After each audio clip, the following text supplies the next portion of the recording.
Delhi liquor scam కేసుల నుంచి ఉపశమనం, తెలంగాణ గల్లీలో రాజకీయంగా పునరుజ్జీవనం.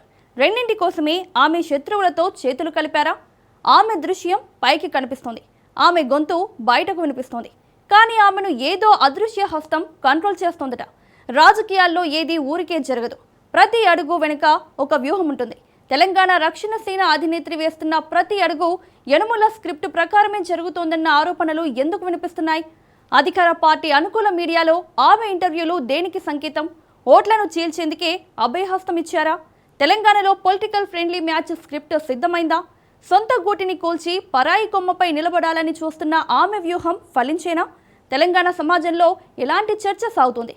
Let's watch. కల్వకుంట్ల కవిత తెలంగాణలో పరిచయం అక్కరలేని పేరు. జాగృతి అధినేత్రిగా చేసిన బతుకమ్మ ఉద్యమంతో ఆడబిడ్డగా మారిపోయారు. కానీ అధికార దాహంతో ఇప్పుడు ఆమె కొందరి చేతుల్లో బందీ అయినట్లుగా కనిపిస్తోంది.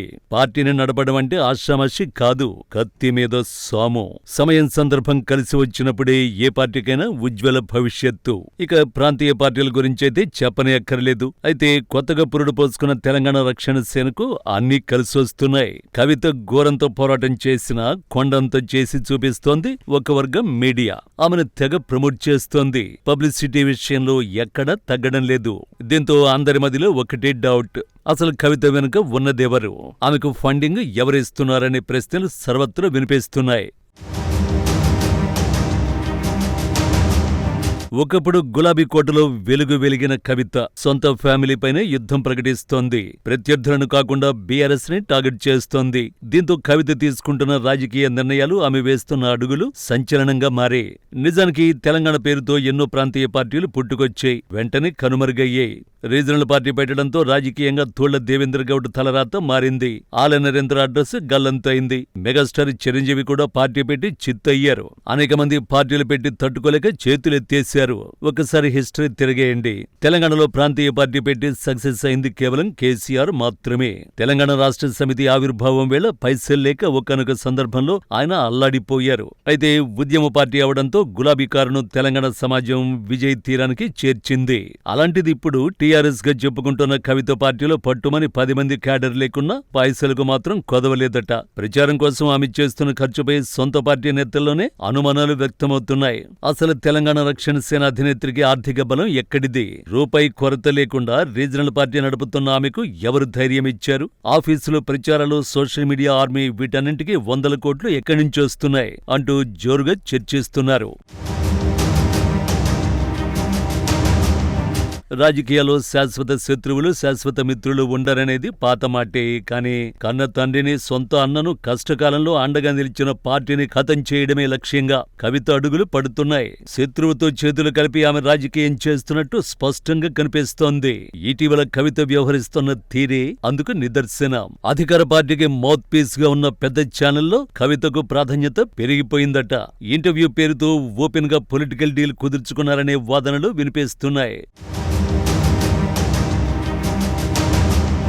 2.5 రేవంత్ పాలనలో కాంగ్రెస్ ఎమ్మెల్యేల ఫైళ్లే సెక్రటేరియట్లో ముందుకు కదలడం లేదట. అలాంటిది కవిత అడిగిందే తడవుగా అక్కడ పనులు చకచక జరిగిపోతున్నాయట. దీంతో ఆఫీసుల స్పీడ్ వెనుక ఉన్న రహస్యమేంటి? రూలింగ్ పార్టీ నేతల కంటే తెలంగాణ రణసేన అధినేత్రికి ప్రభుత్వంలో ఎక్కువ పవర్, ఎక్కువ పలుకుబడి ఎలా వచ్చాయనే సందేహాలు కలుగుతున్నాయి. రాష్ట్ర హక్కుల పరిరక్షణ కోసమే తెలంగాణ రక్షణ సేన పార్టీని ఏర్పాటు చేశామని పదే చెప్పుకునే కవిత టీఆర్ఎస్ ఆవిర్భావం తర్వాత రేవంత్ ప్రభుత్వం మీద ఒక్క విమర్శ కూడా చేయలేదు. ఎన్నికల వేళ కాంగ్రెస్ ఇచ్చిన 6 గ్యారంటీల అమలుపై ఆమె గళమెత్తిన సందర్భాలు మచ్చుకైనా కనిపించవు.